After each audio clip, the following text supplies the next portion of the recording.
안녕하십니까. 환경기능사를 강의하는 전화택입니다. 이번 시간은 여러분들과 2014년 5회 환경기능사 최근 관련도 문제풀이를 하도록 하겠습니다. 자, 먼저 1번. 농황산의 비중이 1.84, 농도가 75%일 때 이 농황산의 몰 농도는 얼마인가? 농황산의 분자량은 98이라고 했어요. 이 문제는 상당히 자주 출제되기 때문에 여러분들이 꼭 기억을 해 주셔야 됩니다. 자, 출제를 했을 때 여러분들 문제는 거의 동일합니다. 농황산이라는 것은 황산이죠. 황산. H2SO4예요. 그래서 여러분들 문제 조건에서는 몰 농도를 계산을 하든지 아니면은 노르말 농도를 계산을 하든지 두 개 중에 한 개를 계산을 하게 되겠죠. 그래서 몰 농도와 노르말 농도를 계산을 하는데 여러분들이 계산을 하는 과정은 몰 농도를 계산을 하세요. 몰 농도를 계산을 한 다음에 노르말 농도를 계산을 하게 되면은 자, 어떤 차이점이 있죠? 몰 농도에서 1몰이라는 것은 분자량 그람수예요. 그러면 황산 같은 경우에서는 분자량이 98g이죠. 그래서 1몰에 해당하는 값은 98g을 사용하시면 되고, 그리고 노르말을 사용했을 때는 분자량 나누기 가수예요. 자, 따라서 98g 나누기 2를 하시면 되겠죠. 어디에서? 자, 앞에서도 설명을 드린 것처럼 여러분들 1몰 자리에 98g이 들어가게 되면 몰 농도 98g 나누기 2가 들어가게 되면 노르말 농도가 되는 겁니다. 자, 먼저 여러분들 팁을 보면서 설명을 조금 드리겠습니다. 먼저 1몰이라는 것은 단위가 몰/리터예요. 그래서 여기서 몰이라는 것은 분자량이죠. 그래서 농황산은 황산하고 동일하다고 그랬으니까 H2SO4의 분자량을 계산하면 H의 원자량이 1, 두 개 있죠. 그리고 S의 원자량이 32, O의 원자량이 16인데 4개가 있어요. 자, 따라서 분자량을 계산하면 98g이라는 값이 나오게 되는 거죠. 그러면 여러분들이 지금 문제 조건에서 비중이라는 값과 여러분들 문제를 계산했을 때 비중이라는 값과 농도가 나와 있을 때 몰 농도 구하는 식이에요. 그래서 여러분들이 먼저 몰 농도 구하는 식을 반드시 기억을 해야 됩니다. 비중 곱하기 10의 3승 곱하기 1몰 나누기 분자량 곱하기 농도 나누기 100이에요. 그러면 비중이 1.84 그리고 10의 3승을 곱한 것은 밀리리터를 리터로 환산한 값이에요. 그리고 1몰에 해당하는 분자량 그리고 75%의 농도를 가지니까 퍼센트를 없애주기 위해서 100으로 나눠준 거죠. 따라서 여러분들이 계산하실 때 1.84 곱하기 10의 3승 곱하기 75 곱하기 그런 다음에 나누기를 해서 98 나누기 100 이렇게 나타내 주시면 돼요. 따라서 여기서 여러분들이 만약에 몰 농도를 노르말 농도로 계산을 한다. 문제 조건에서 노르말 농도를 계산하시오 이렇게 문제가 나오면 이 q/리터가 되거든요. 그래서 98g 자리에 98g 나누기 2를 하시면 돼요. 아니면 몰 농도를 계산을 한 다음에 가수를 곱해도 노르말 농도가 되거든요. 그러면 몰 농도 곱하기 2를 하셔도 돼요. 그래서 그거는 여러분들이 편한 대로 하시는데 제가 왜 98g 또는 98g 나누기 2를 하라고 그러냐면 이 식 자체 내에서 몰 농도와 노르말 농도를 비교해서 계산을 하는 과정이기 때문에 그렇습니다. 자, 따라서 여러분들이 두 가지로 반드시 기억을 해야 되고 출제 빈도가 아주 높은 문제라는 것은 꼭 기억을 해두세요. 그리고 문제 2번에 보시면 굴뚝에서 배출되는 가스의 유속을 측정하고자 피토관을 굴뚝에 넣었더니 통합이 5mH초. 이때 배출가스의 유속이 얼마인가? 피통안의 개수는 0.85, 공기의 비중량은 1.3kg/m의 삼성이라고 그랬어요. 자, 그럼 여기에서 우리가 피토관을 이용해서 유속 구하는 식을 보면 V라는 게 피토관에서 유속이에요. 그리고 C라는 것은 피토관 개수, 그리고 EGH 나누기 R 루트. 여기서 루트라는 것은 공항용 계산기 있죠? 그리고 G라는 것은 중력 가속도로 9.8m/s의 제곱. 그리고 H라는 것은 동압이에요. 그리고 R이라는 것은 공기의 비중량. 그래서 여러분들이 5mH2라는 것은 어떤 값이 되는 거죠? 공식에서 H가 되는 거예요. 그리고 유속을 계산하시오 그랬으니까 유속이라는 것은 V가 되는 거죠. 그리고 피터관 개수 0.85라는 것은 C가 되는 거고, 그리고 공기의 비중량 1.3kg/m의 삼성이라는 것은 R 값이 되는 거죠.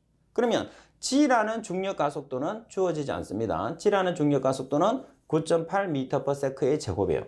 자, 따라서 여러분들이 계산을 하시게 되면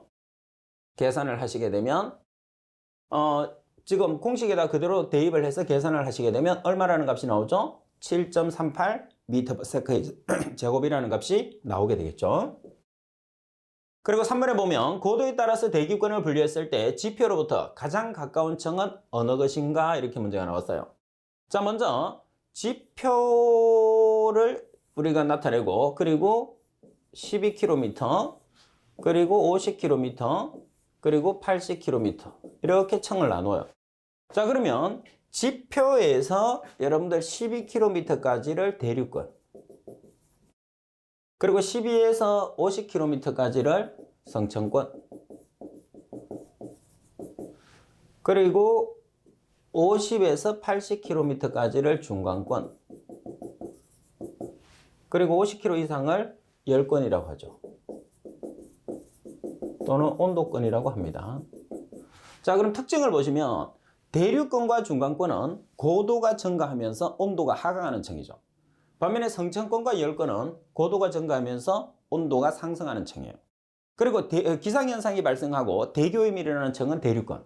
그리고 성층권에서는 가장 중요한 게 오존층이 존재하죠. 그래서 성층권 중에서도 20에서 30km 지점에 오존의 농도가 10ppm으로 최대값을 나타낸다는 것은 꼭 기억을 하세요.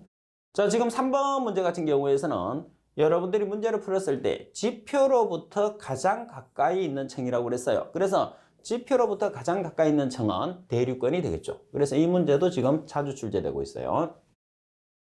그리고 4번 문제를 보시게 되면 소강도에서 연소 효율을 높일 수 있는 방법으로 틀린 것은 어느 것인가? 보통 연소 효율을 높인다는 것은 완전 연소 조건과 동일하다고 보시면 됩니다.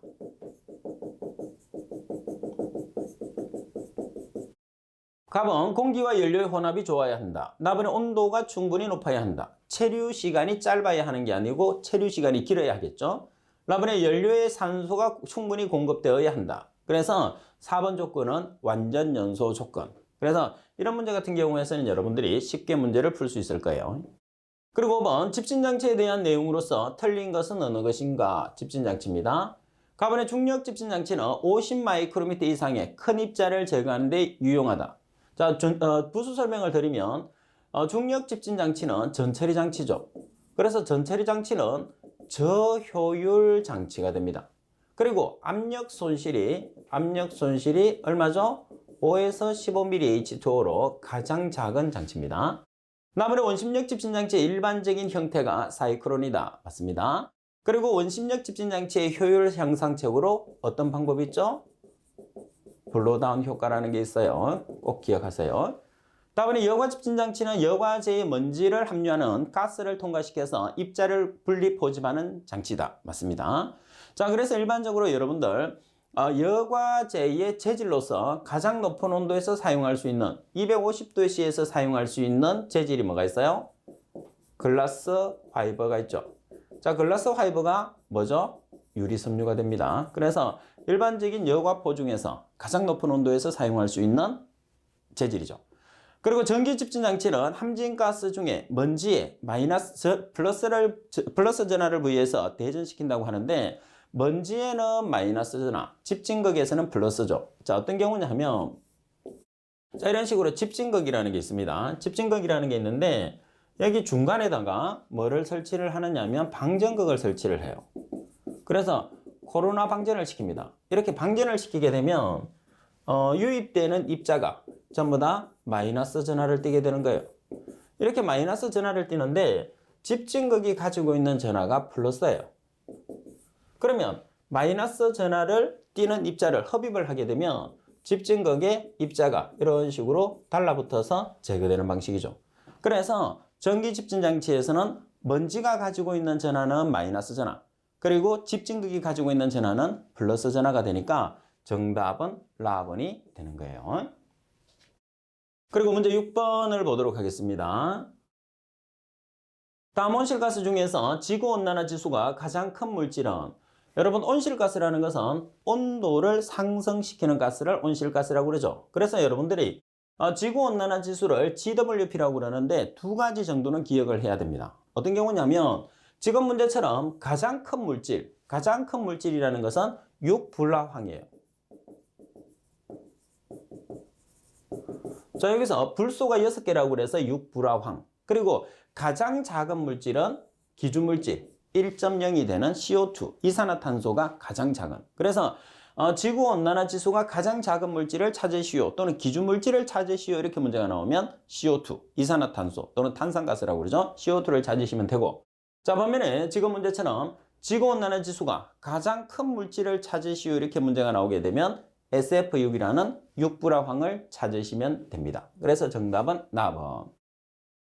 그리고 7번에 보시게 되면 산성비의 주된 원인 물질로 바르게 된 것은 산성비의 지금 우리가 나타내고자 하는 산성비의 주된 원인 물질이에요. 그러면 산성비의 주된 원인 물질은 산성물질이 되겠죠. 산성물질.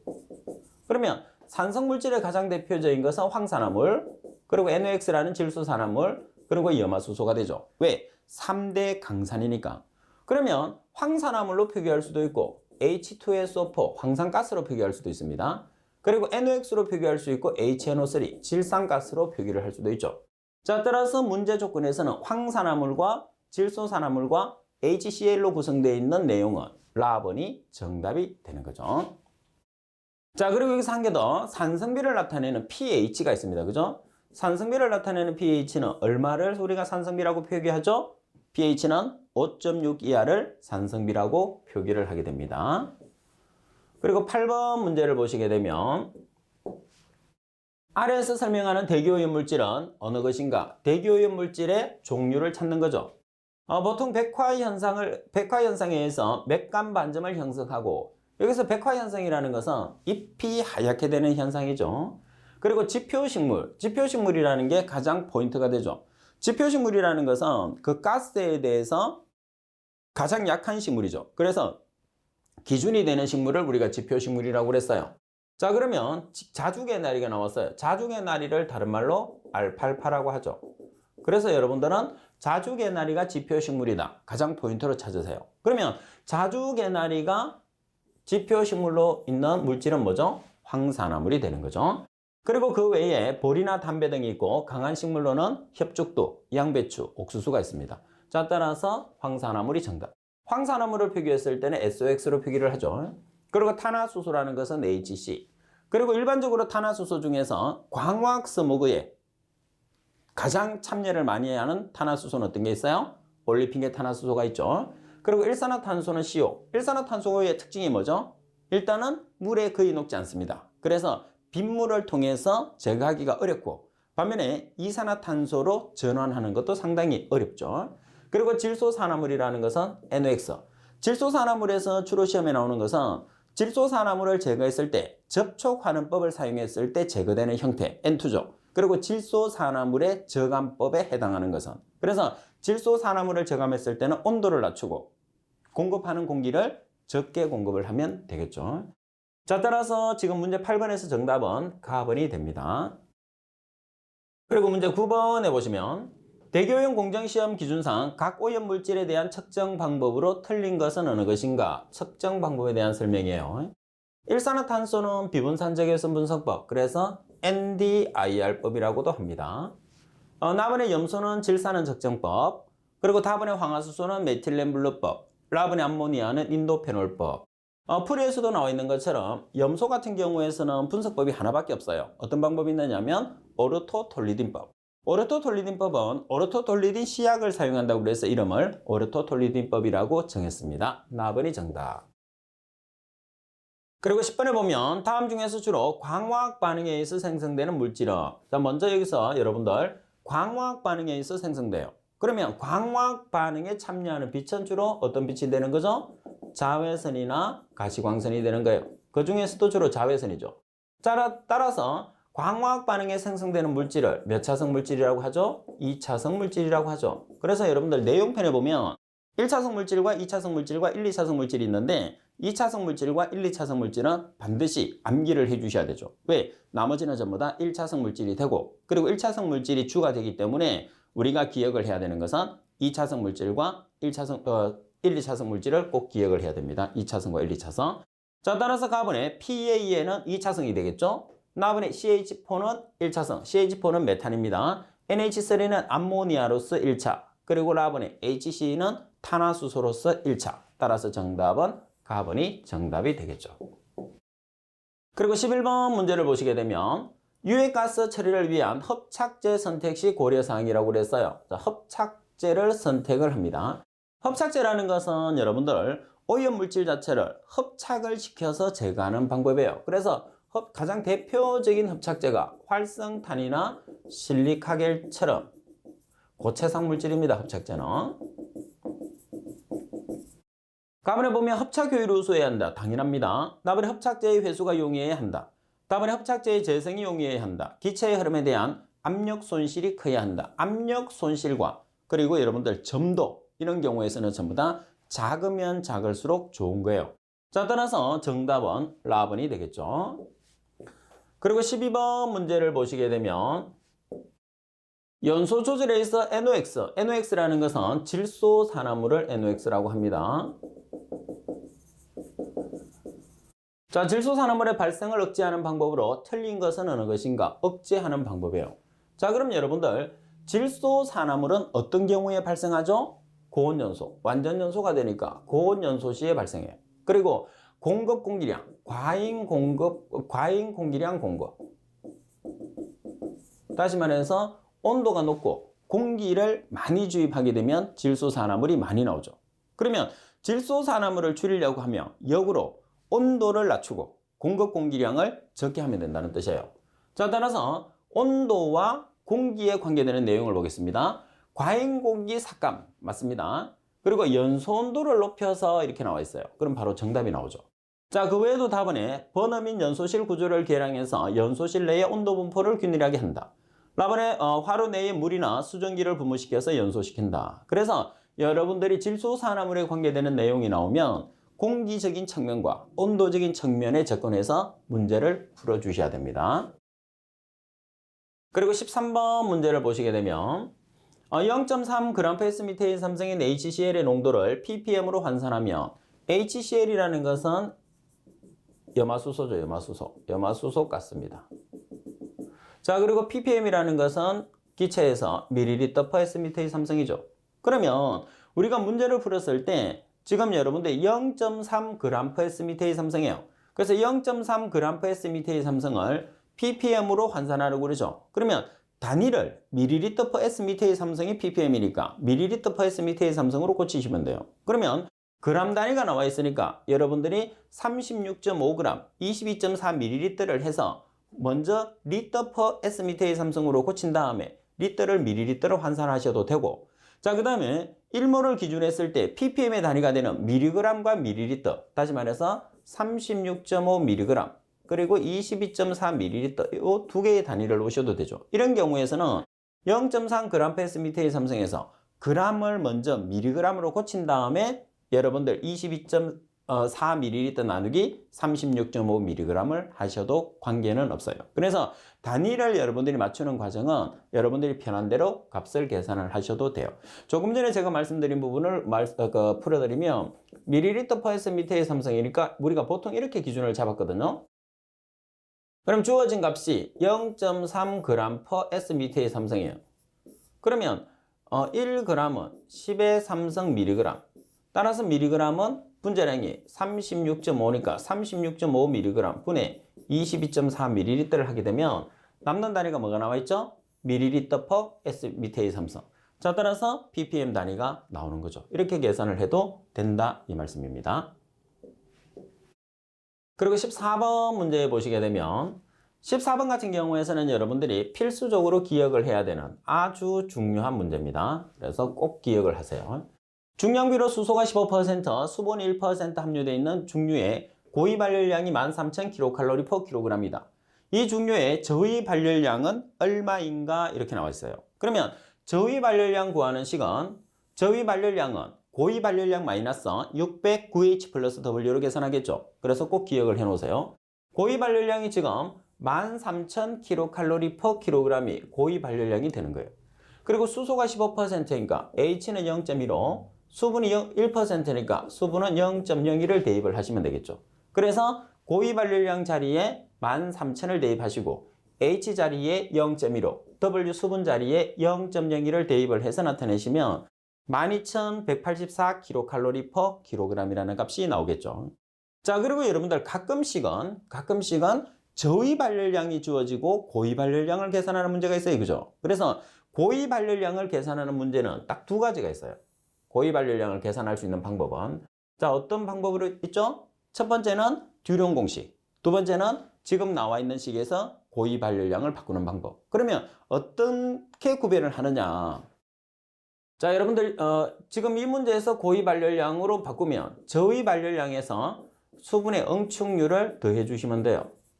자, 반면에 듀룡식에 의한 고위 발열량은 8100C 플러스 34000 H-8분의 5 플러스 2500S가 되는 거죠. 자, 그럼 차이가 뭐냐면 지금 여러분들이 풀고 있는 문제와 14번 문제와 고위 발열량을 계산했을 때는 수분과 수소의 함량만 주어졌어요. 반면에 듀룡식을 이용을 해서 고위 발열량을 계산하기 위해서는 탄소와 수소와 산소와 S의 값이 주어진다는 거죠. 그래서 두 가지로 분류를 하시면 돼요. 주어지는 조건에 따라서 우리가 값을 계산을 한다고 생각을 해주시면 됩니다. 그리고 15번 문제를 보시게 되면 다음 중에서 건조대기 중에서 가장 많은 비율로 존재하는 비활성 기체는 이 문제도 여러분들 자주 나오는데 자, 먼저 뭐를 기억을 해야 되느냐면 이 전체를 꼭 기억을 해 주셔야 돼요. 그래서 질소에서부터 쭉 어디까지 메탄까지 순서를 반드시 기억을 해 주셔야 되죠. 그래서 가장 많은 것을 찾으시오. 순서를 찾으시오. 그리고 두 번째는 지금처럼 비활성 기체 중에서 가장 많은 것은 비활성 기체라는 것은 안정한 물질이죠. 다시 말해서 영족 기체를 뜻하는데 여기서 비활성 기체는 아르곤이 있고요. 그리고 네온이 있고 헬륨이 있고 세 가지가 있어요. 따라서 가장 많은 것은 아르곤이 정답이 된다. 자, 따라서 기억을 했을 때 두 가지로 반드시 기억을 해 주셔야지 수험 준비가 되는 겁니다. 그리고 17번 문제를 보시게 되면 스토크스 법칙에 의해서 침강 속도에 영향을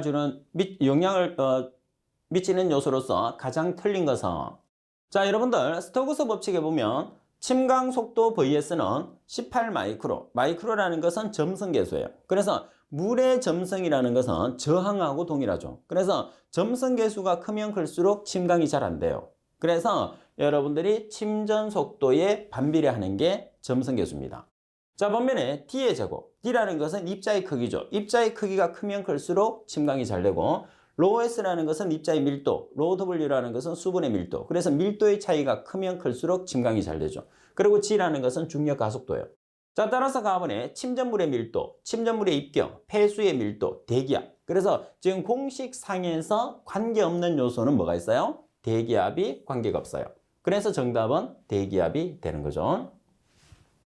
그리고 17번에 보면 처리 시에 사용되는 응집제로 틀린 것은 여러분들 응집제라는 것은 우리가 부유물질을 응집을 시키기 위해서 사용하는 시약입니다.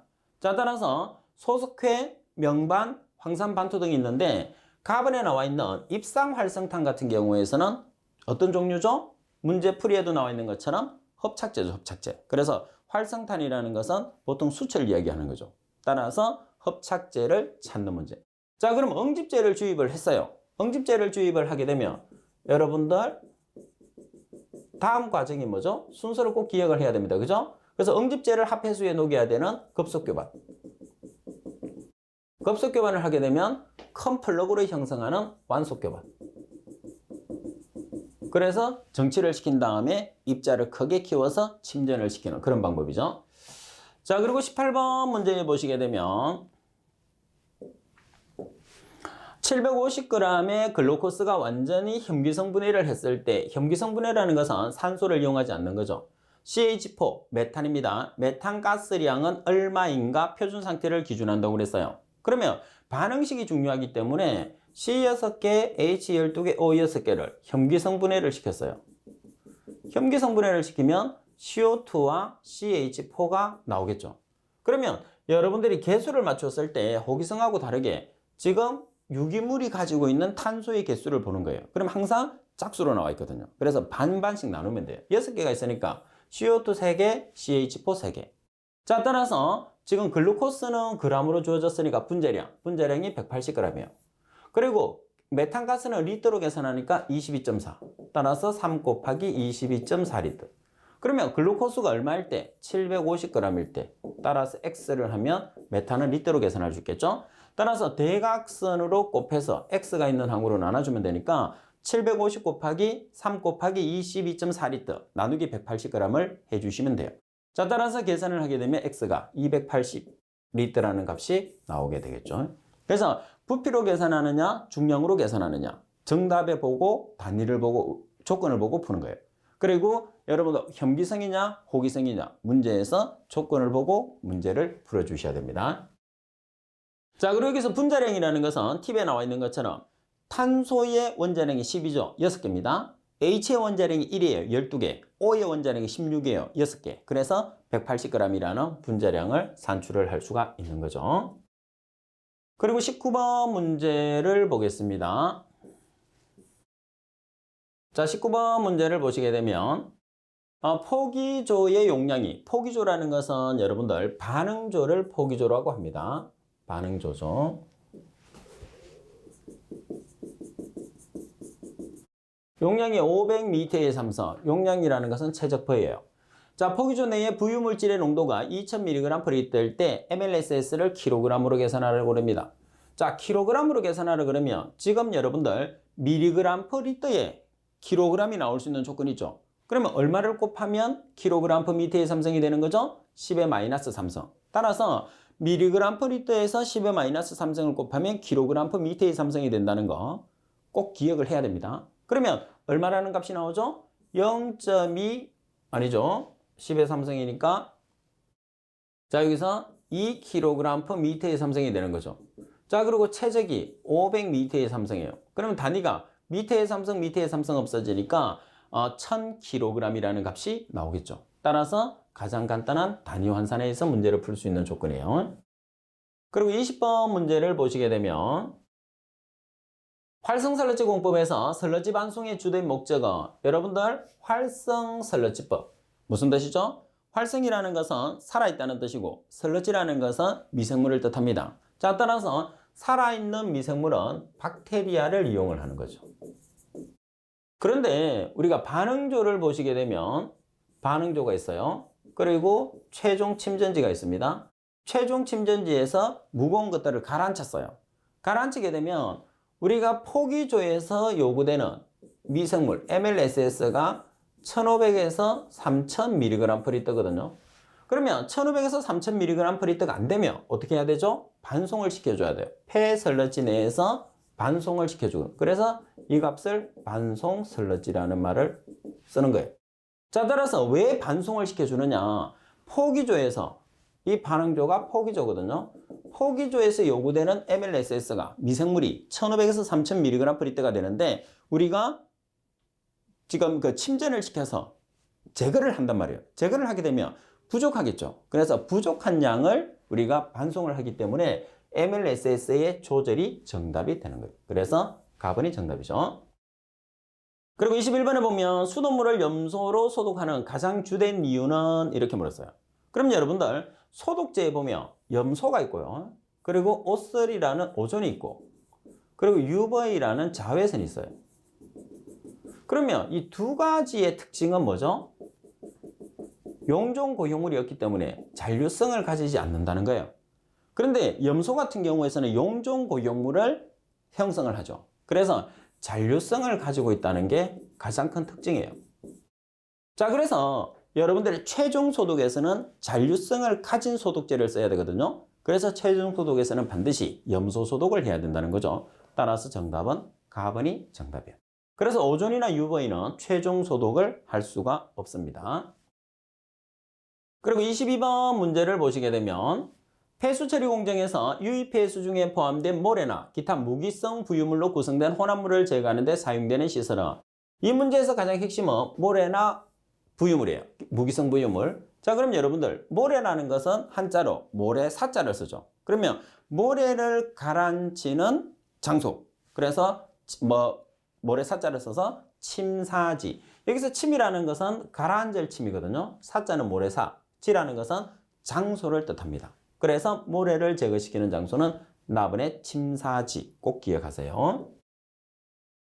자, 그리고 여러분들 23번에 보면 위어의 설치 목적으로 가장 적합한 것은 우리가 위어라는 것은 여러분들 크게 두 가지가 있어요. 어떤 경우가 있느냐 하면 모양에 따라서 삼각형으로 생겼다고 해서 삼각이요.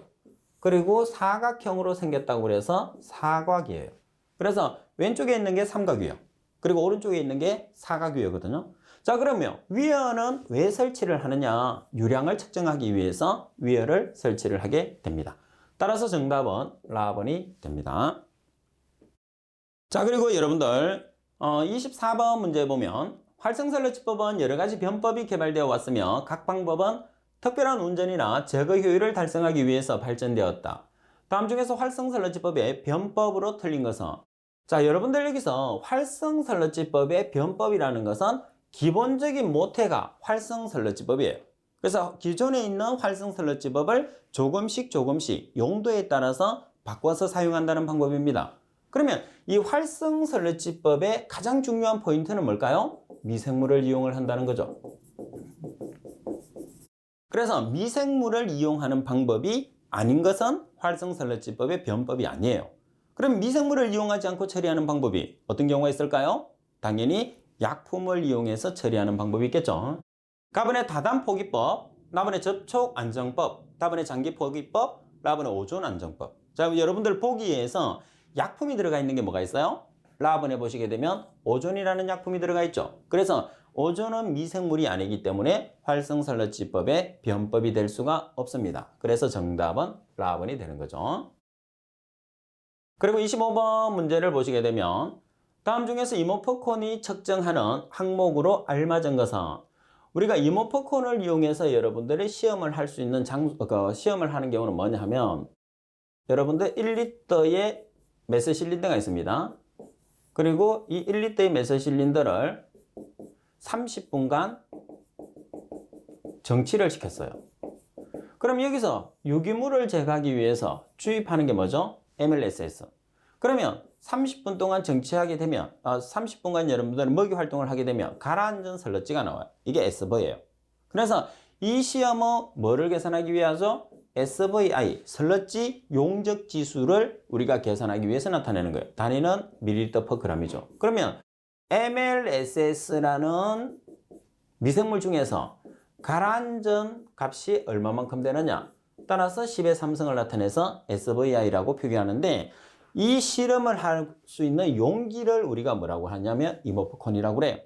그럼 여기서 어떤 물질이 가라앉은 거죠? MLSS가 먹이를 많이 섭취해서 가라앉은 거죠. 그래서 측정 항목은 어떤 게 되나요? 측정 항목은 침전 물질이 측정 항목이 되는 거예요. 따라서 정답은 라번이 되는 거죠. 그리고 26번 문제를 보시면 SVI라는 것은 설러지 용적 지수입니다. SDI라는 것은 설러지 밀도 지수, 관계식으로 알맞은 것은, 자, 여러분들 SVI라는 것은 설러지 용적 지수가 되는데, 여러분들 보시다시피 SDI라는 설러지 밀도 지수는 SVI의 역수에 100을 곱한 값이에요.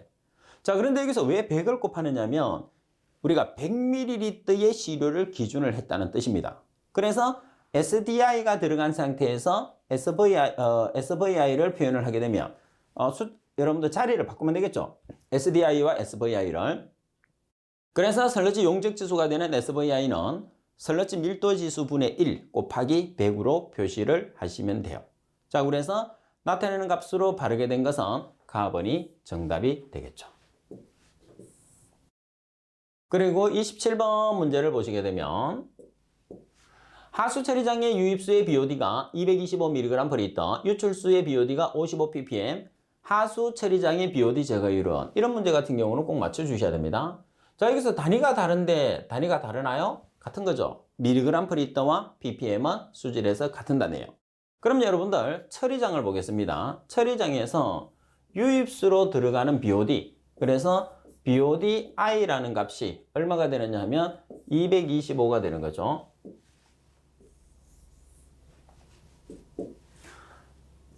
유입수로 들어가는 BODI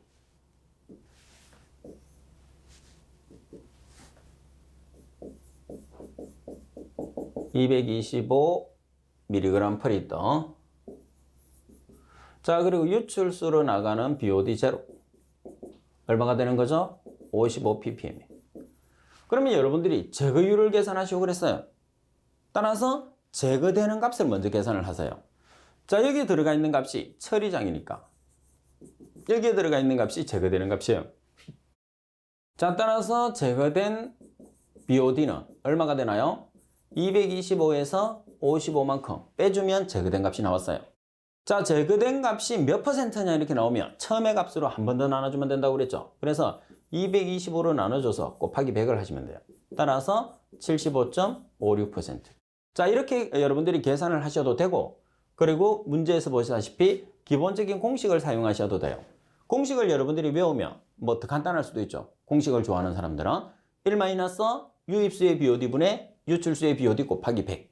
자, 따라서 유입수의 BOD가 225, 유출수의 BOD가 55. 말씀드린 것처럼 mg per 리터와 ppm의 단위는 같은 단위입니다. 자, 따라서 계산하면 75.56%라는 값이 나오게 되죠.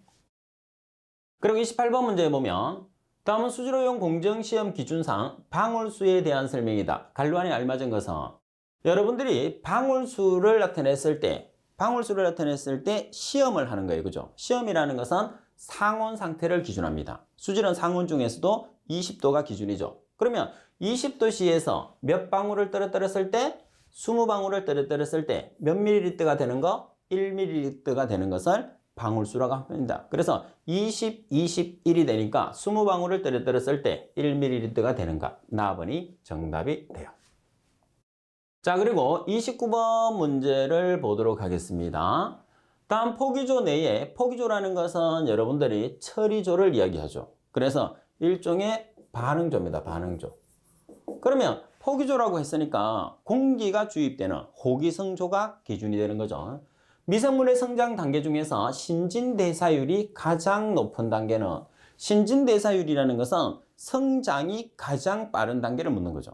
그럼 미생물의 성장이 가장 빠르려고 하면 어떤 조건이 있어야 되죠? 먹이가 많아야 됩니다. 그래서 미생물들이 먹을 수 있는, 마음대로 먹을 수 있는 먹이가 풍부한 상태. 그러면 미생물은 기하급수적으로 커지는 그런 상태가 되죠. 따라서 기하급수적으로 커진다고 해서 대수 성장 단계 또는 로그 성장 단계라는 말을 써요. 그래서 정답은 라번이 정답이 되겠죠. 자, 그래서 여러분들 29번은 그래도 이렇게 29번도 출제 빈도가 꽤 높은 편이에요. 그죠? 그래서 잘 기억을 할 수 있도록 하시고. 자, 그리고 30번 문제를 보시게 되면 회전온판식 생물학적 처리시설로 유량이 1000m의 삼성퍼데이고 BOD가 200mg/L로 유입될 경우에 BOD 부하는 얼마인가? g/제곱미터 제곱미터/데이로 계산하라고 그러죠. 그러면 지금 이 문제를 풀었을 때 g/제곱미터 제곱미터/데이가 되니까 가장 큰 힌트가 되는 거죠. 그리고 회전원팜의 지름은 3m, 300매로 구성되어 있으며 두께는 무시하고 양면을 기준하라고 그랬어요. 양면을 기준한다는 것은 원판이 있을 때 양쪽 면을 같이 쓰니까 한 개의 판에 곱하기 2를 한다는 그런 뜻입니다. 자, 그래서 단위를 한번 정리를 해보겠습니다.